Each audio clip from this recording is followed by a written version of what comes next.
Welcome aboard the Culture Station. My name is Vince. Let's see what we find out there today.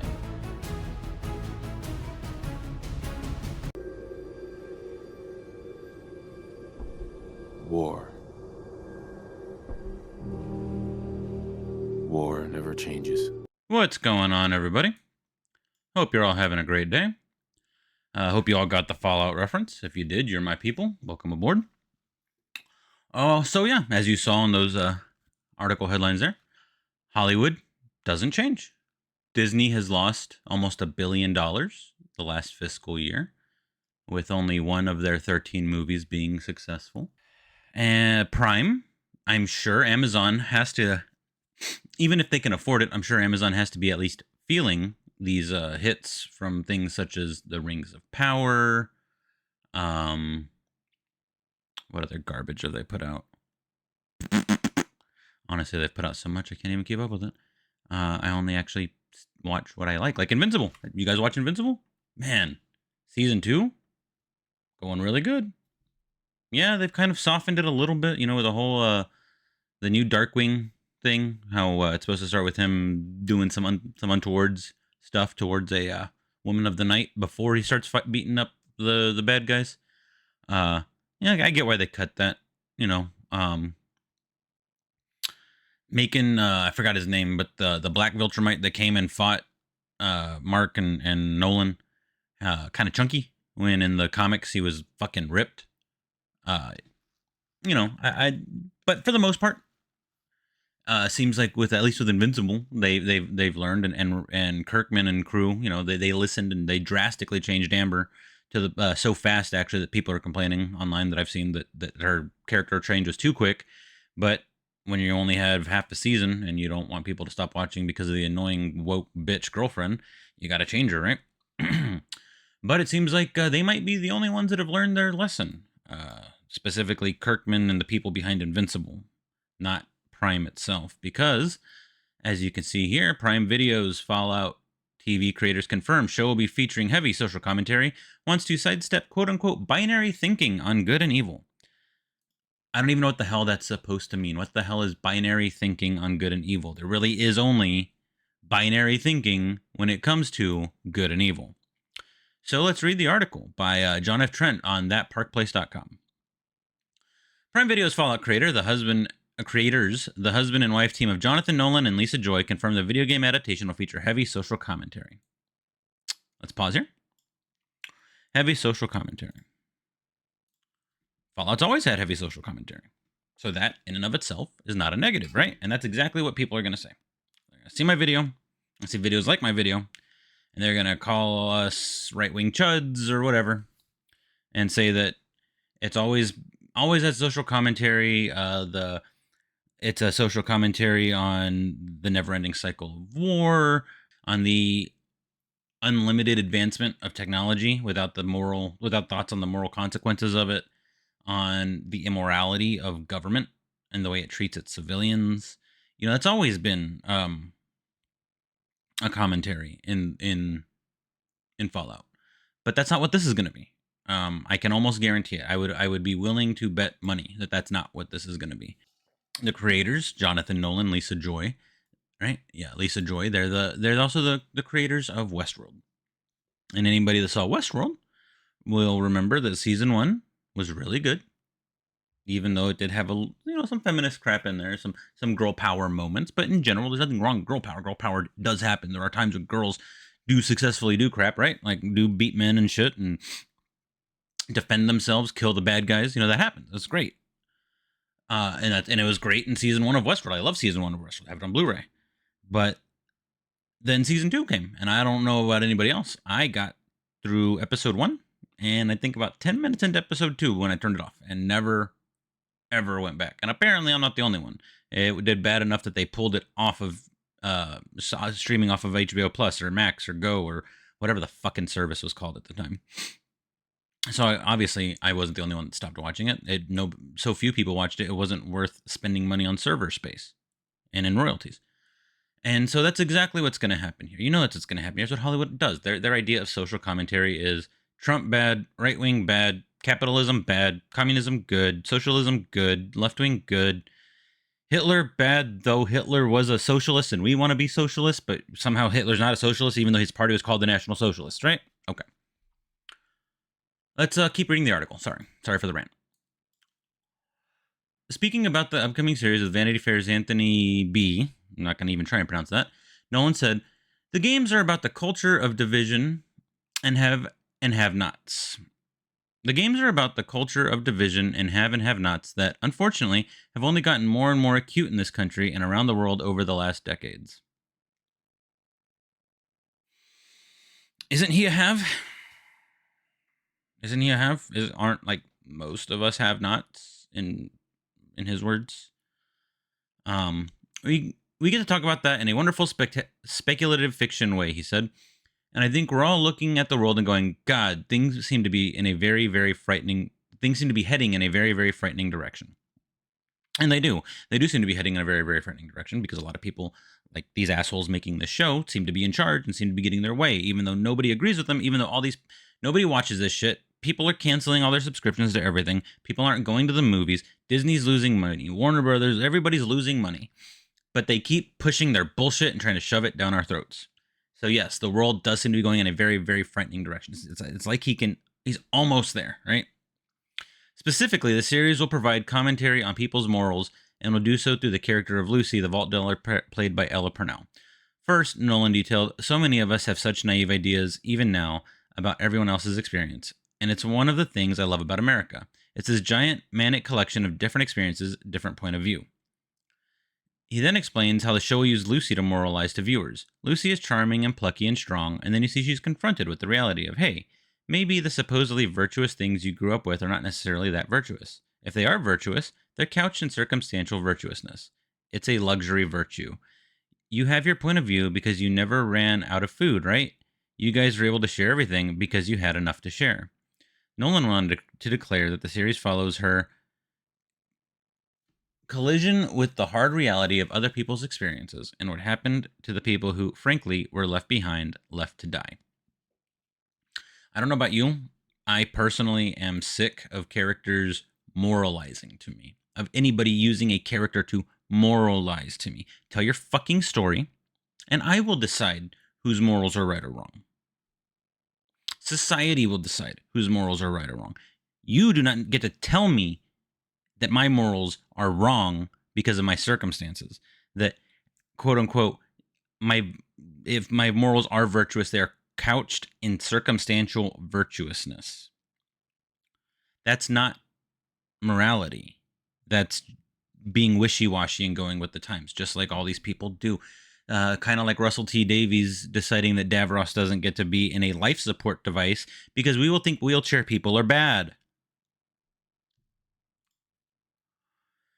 To this point, while describing the character of Maximus, who is a squire in the Brotherhood of Steel, Nolan states, one of the things we're trying to gently sidestep here is the kind of binary thinking like, they're the good guys or the bad guys. Whoever the good guys and the bad guys were, they destroyed the whole world, so now we are in a much more gray area, he asserted. As for the Brotherhood of Steel, Nolan described them as a little bit of the Marine Corps, it's a little bit of the Knights Templar, it's kind of this weird fusion, and a mutated version of patriotism, religion, loyalty, and fraternity. So a mutated version of one thing he doesn't have, one thing I would be willing to bet he doesn't have, another thing he clearly doesn't have, and something I'm willing to bet he's never experienced. As far as whoever the good guys and the bad guys were, they destroyed the whole world. I beg to differ. Sorry, fuck you, buddy. The bad guys destroyed the world. Have you read the lore? Do you know the lore of the game? The Chinese struck with a nuclear bomb first. Then the Americans fired back. So you're telling me that we can't fire back if we get attacked, right? Oh, no. Gotta de-escalate, right? You get slapped in the face, you don't get to fight back. You get nuked, you don't get to fucking fight back, right? No, fuck that. There are good guys, there are bad guys, there are morals. Morals are not something that they're objective. They're not subjective, right? But these people live in a world of subjective morality. And pause real quick here. This looks like the best damn cosplay I've ever seen. and it's being funded by the biggest company in the world. They couldn't do something good enough to look like true professional production value. This looks like fucking CW level garbage. This looks like good, really good cosplay, but not production, Hollywood production level costuming, in my opinion. Todd Howard, the director of Fallout 3 and Fallout 4, and currently the executive producer at Bethesda Game Studios, the developer of the Fallout series, confirmed the series would also be in canon with the games. We view what's happening on the show as canon, he said. That's what's great. When someone else looks at your work and then translates it in some fashion. In fact, the show will reportedly provide an origin for the iconic Vault Boy logo. Howard described this origin as really smart. He also noted that he was jealous of a number of ideas the series came up with, telling Vanity Fair, I sort of looked at it like, why didn't we do that? Well, they didn't do that because they don't understand Fallout. Fallout 1, Fallout 2 are created by and Fallout New Vegas, completely different people from Fallout 3, Fallout 4, 76, and whatever comes in the future. Right? When Bethesda bought the rights for Fallout, and after Fallout 2, the original team, the original creators, the original story writers, they were all let go. Right? Bethesda took over and did what Bethesda does best, which is defile the corpse of a property until it's worthless. Whether that be their own with Elder Scrolls or somebody else's with Fallout, and make a buggy ass mess of a game. Both Fallout 3 and Fallout 4 really lame, progressively worse RPG systems and mechanics. And Fallout New Vegas was the swan song because it was the closest in storytelling, in RPG mechanics, in the ability to go through 99% of the game without ever firing a shot if you didn't want to, just by speccing your skill points right and knowing how to manipulate and converse with people the correct way. And you can't do that in 3 or 4. It's not possible. So the reason they didn't do it is because they're not creative enough to do that. The coming up with the Vault Boy logo, coming up with an origin for the Vault Boy logo. I haven't played Fallout in a few years, so I could be wrong here. But I feel like they do explain it in Fallout 2 that it already had an origin. But of course, if I'm right, and I could be wrong, and if I'm wrong, I'm wrong, let me know in the comments. I'd love to know. But if I'm wrong, or if I'm right, if I'm right, there's no way Todd Howard or anybody at Bethesda would ever know that because they would never take the time to look into it. Right? Not only is the story canon, but it's not an adaptation. I'm sorry. Not only is the story canon, but it's not an adaptation of any of the games, but an original story, Howard noted. I did not want to do an interpretation of an existing story we did. That was the other thing. A lot of pitches were, this is the movie of Fallout 3. I was like, yeah, we told that story. I don't have a lot of interest seeing those translated. I was interested in someone telling a unique Fallout story. Treat it like a game. It gives the creators of the series their own playground to play in, he elaborated. To craft this original story, Nolan and Joy tapped Captain Marvel co-writer Geneva Robertson Dorrit and Portlandia writer Graham Wagner to be the showrunners. And there you go. Everything I've said up until this point, absolutely correct. Captain Marvel co-writer and Portlandia writer to write the fucking show. Never seen Portlandia, but I know enough about it to know how woke it is, which is why I didn't bother watching it. And same with Captain Marvel. As for what the story is about, Nolan detailed that a number of factions in the show are chasing an artifact that has the potential to radically change the power dynamic in this world. It'll come out on April 12th. It should come out on April 1st because it's a fucking joke. Yeah. So yeah, as you can see here, nothing really looks good. I heard people complaining about this. Planes and airships shouldn't be in Fallout. I disagree. I'm okay with the airship thing, but like everybody here, like what's with the Band of Brothers World War II hanging out in basic training clothing? I'm assuming. Yep, Walton Goggins. So this is the guy who plays the voice of Cecil. If you've ever seen Sons of Anarchy, he's Venus, the trans hooker. So not surprised that he would be in this garbage. And yeah, I mean, this picture right here, honestly, I thought this was some kind of AI CG picture, but I guess it actually is a picture of the main chick. Nothing here looks really good. It all looks very cheap. And sounds like it's going to be more woke, preach the message garbage. Guess old Daddy Jeffy and everybody on his team haven't been paying attention to what's been going on at Disney and watching them fail, trying to shove the same shit down our throat, right? And then to go along with the title of the video, I'm not gonna really read these articles, just give my thoughts on them real quick on the titles. And but Saltburn director Emerald Fennell wants to turn Jurassic Park into erotic fiction. All right, come on. Are you surprised that they want to make dino furry bullshit? I'm not. Is it just another time, like always, that they're gonna take something you love and fucking destroy it every chance they get? Every time they can get their hands on something that you like, it will be destroyed. So I stroke it, and I pet it, and I massage it. Yeah, I love it. I love my little naughty pet. You're naughty. And then I take my naughty pet, and I go... Oh!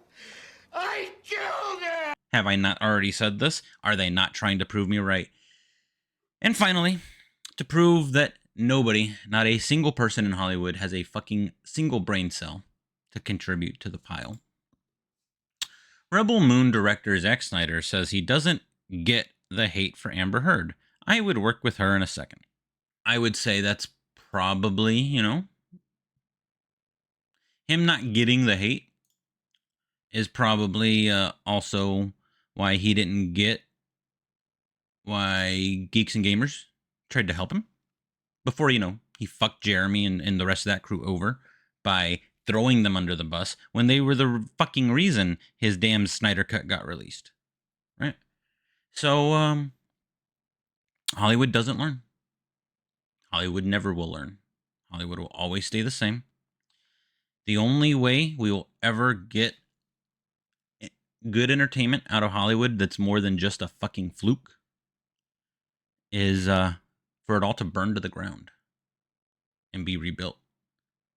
Metaphorically. They all need to go bankrupt. Every single one of them. Every single one of these executives.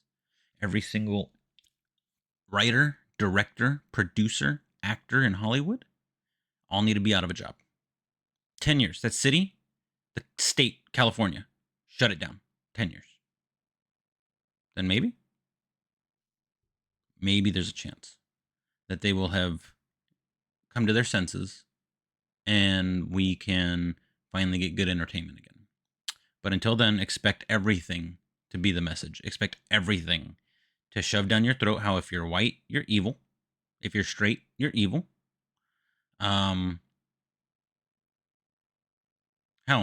even if you're a creature that can change your appearance and regenerate, but maintain the memories of your past lives, and you were just a woman 5 minutes ago, if you're now a man, you can't fucking understand what women go through, and you're not smart enough to be the good guy or the hero, right? So hope that wasn't too much of a black pill. Hopefully, the white pill of Disney failing can kind of counteract the poison of the black pill that Hollywood is still going to keep pushing this shit down our throats. And hopefully, I don't know, hopefully this fails. Hopefully this fails hard. I don't like hoping for people to fail. I really don't. It feels gross. But hopefully this fails.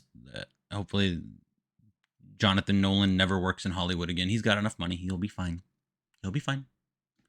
Hopefully he never works in Hollywood again. And the rest of them just can slink quietly into the dark, and maybe we'll get some actual creatives again. But for now, all we have is fucking ideologues pushing the message upon us. Good luck out there, everybody. Stay strong. Let me know what you guys think, and I will talk to you guys next time. Thanks for stopping by. If you like this video, make sure to like, share, and subscribe, and follow me on the X at CultureSailor1. I'll see you next time, and as always, fair winds and following seas.